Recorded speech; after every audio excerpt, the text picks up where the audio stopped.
Guys, this video is going to be a departure from our usual, so I just wanted to give you a little bit of a warning. We are going to be discussing domestic violence, mental and emotional abuse, potential talk of self-harm, divorce. So if you're not in a mindset to listen to that right now, go check out some of my other videos where I stick to talking about spooky stuff, knitting. Also, I will have an accompanying blog post up with more information and probably a little bit more coherent storytelling, and that will be linked down below. Thanks.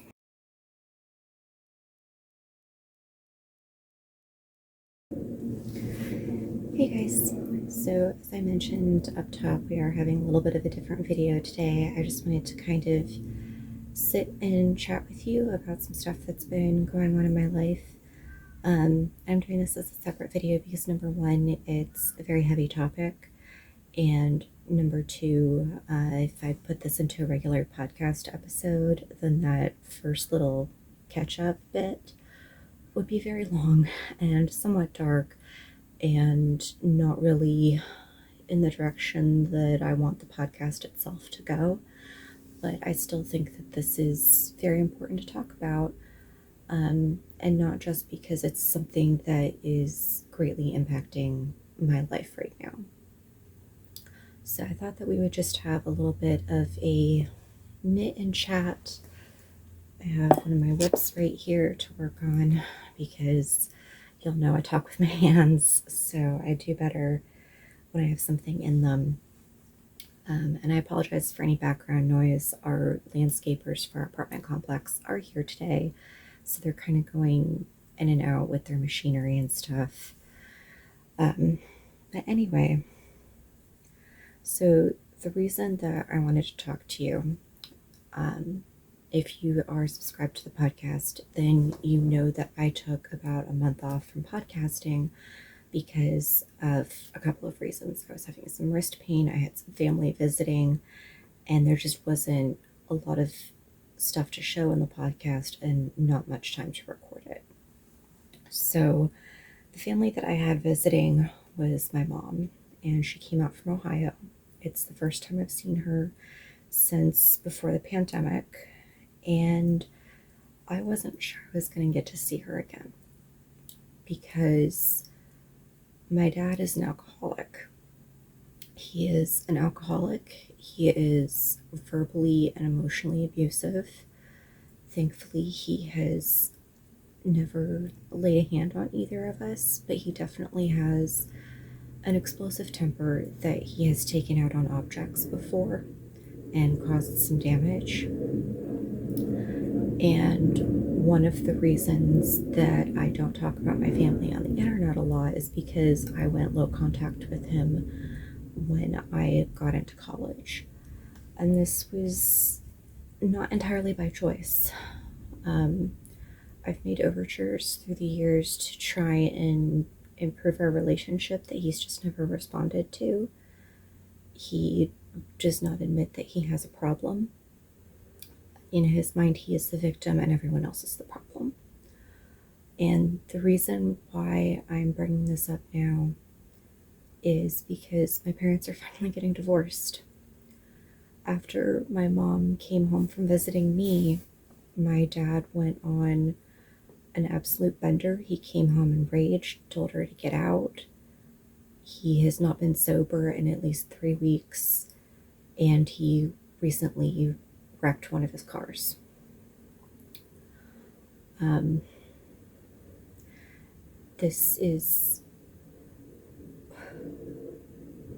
It's hard to talk about in some ways and also very easy to talk about because in every way that counts, I lost my dad when I was about 15.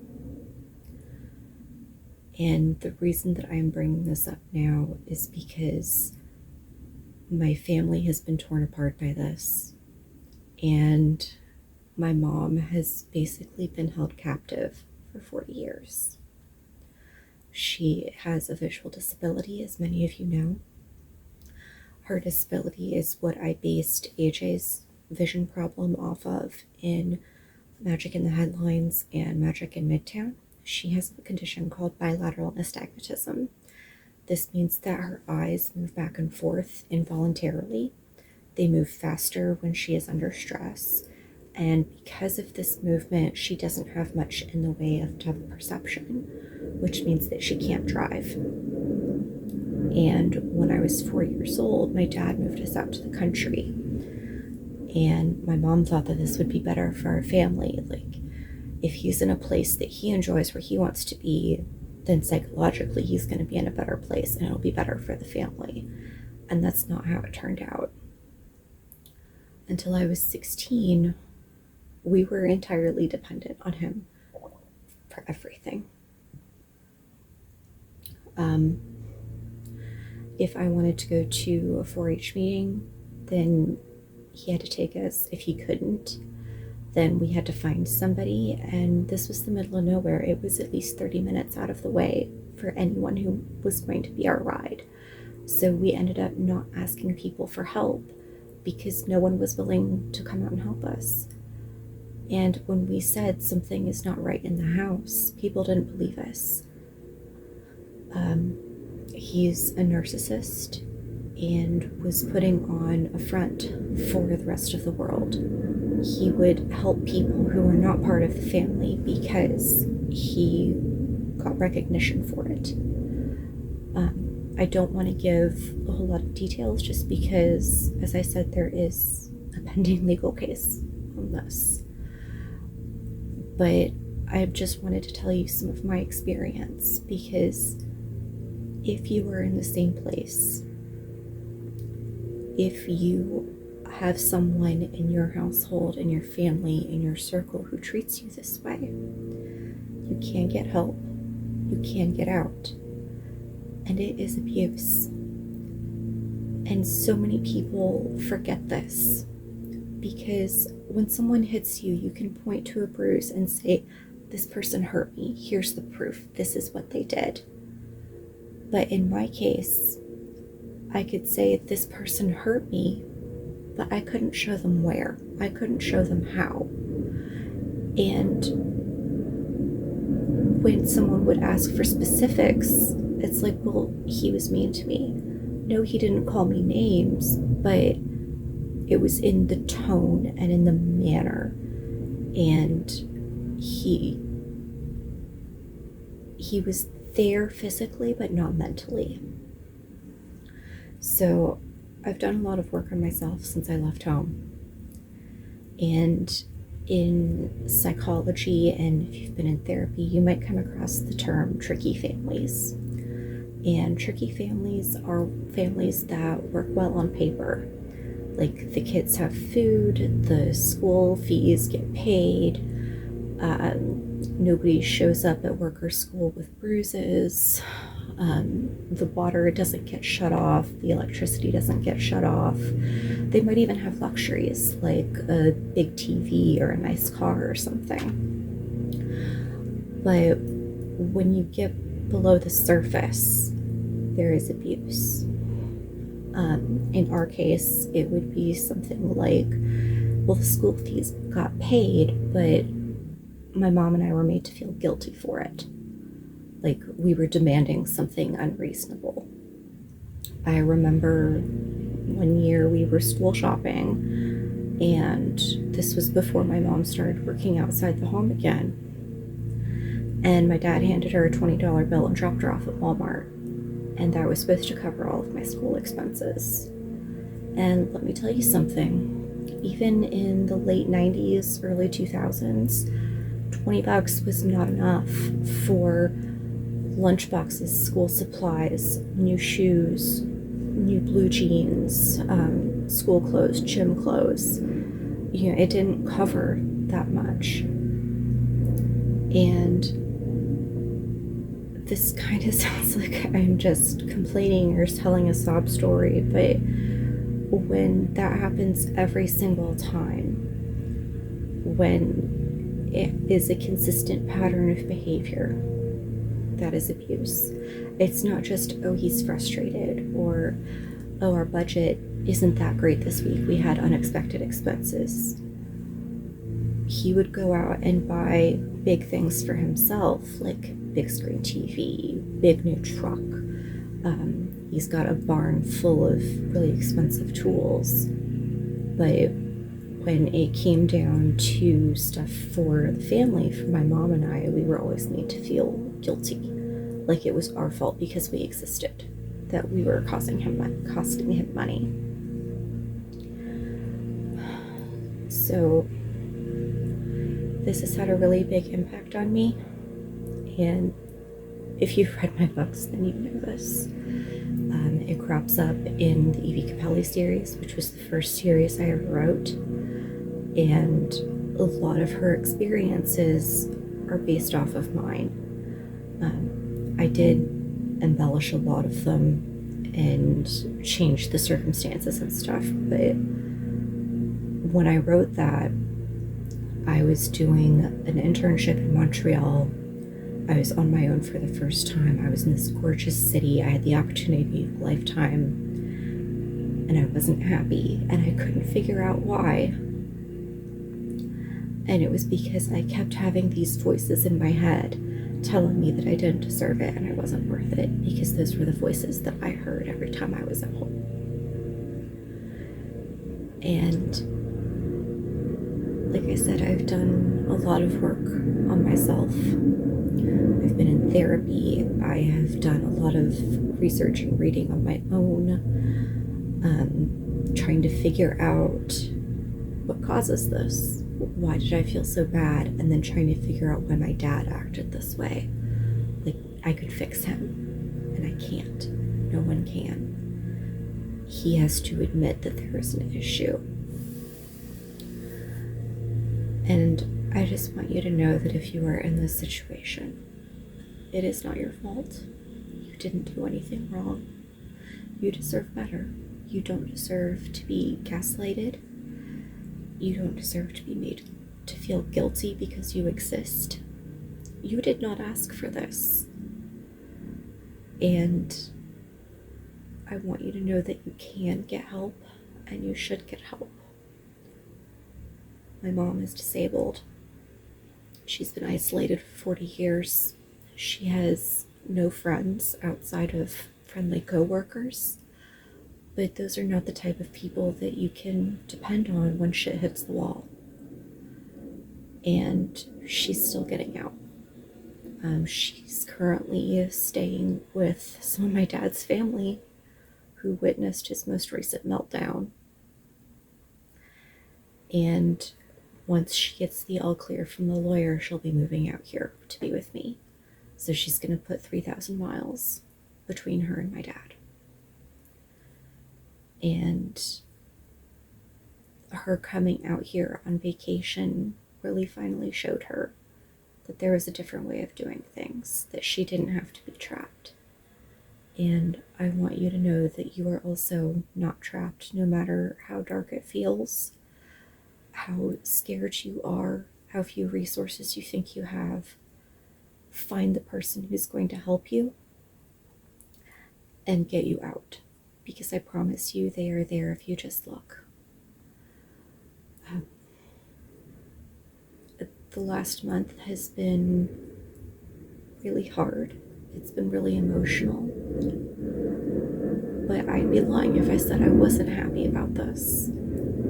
I get to see my mom now. I get to know that she is safe.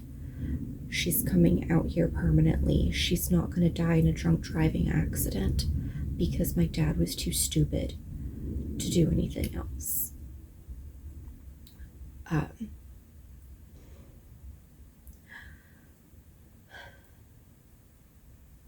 I mentioned at the top that I'm also writing a blog post about this. I don't know specifically when it's going to go up, but I will try to schedule it so it's in tandem with this video. And it's going to have more resources and links. In this case, they're going to be mostly dedicated to the US, just because that's where the majority of my viewers are, and that's where I personally have had to go and look for resources. But there are similar hotlines in Canada, the UK, most major countries have them. I can't speak for everywhere in the world, but hopefully there's at least some resources for you no matter where you live. And even if there aren't official resources, you should have someone in your life that you can depend on, that you can go to in a situation like this. A friend, a family member, a stranger on the internet, even, because I can tell you I would not have had the courage to come out here if it had not been for my friends in Ravelry, if it hadn't been for Ash, and having those safety nets, even when they were mostly virtual, really helped.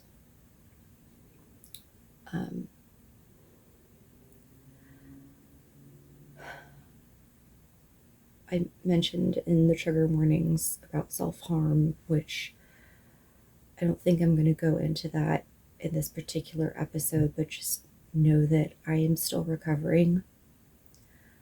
This did a lot of damage to me, and I had to deal with it until 3 years ago, even though I was low contact. It got a lot better after I moved out of my parents' house, but it's still something that I deal with every day. And it's still something that I am trying to cope with and trying to get over. Like, that's something that you can just put behind you.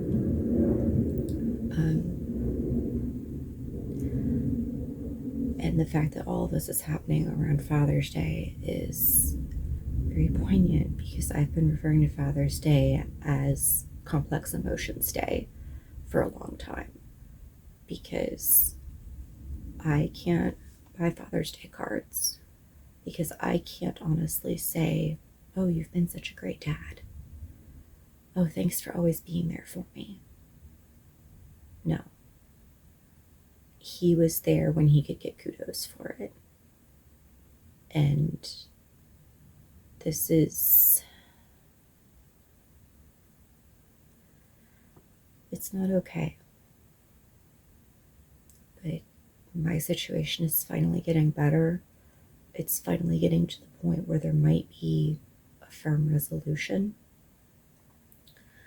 And I can tell you that once the divorce is final, I will be going no contact with my father. Because that is what I have to do for my health and safety, and for that of my mom. And honestly, the more contact that he has with us, with people who feed into his narcissistic need, with people that enable him by being his designated driver, by giving my mom rides when he can't, that just enables him. It makes him feel like it's no big deal. And it's reached the point now where he has to pay for the consequences of his actions. And I just hope that that doesn't mean that someone else has to pay for it too. So, thank you all for listening. And again, you don't need to live like this. You can get out. And I know how scary it is. You think that you're alone and that nothing good is going to happen. You might be financially dependent on the person abusing you. But I promise that you will find somebody who can help you. You just need to reach out to them. And this is not what families look like. It's not. There are better ways. I love all of you guys, and thank you for watching through all of this. I will be back soon with a regular podcast episode. And in the meantime, stay safe. Find something soft and fluffy to cuddle with. Stay spooky.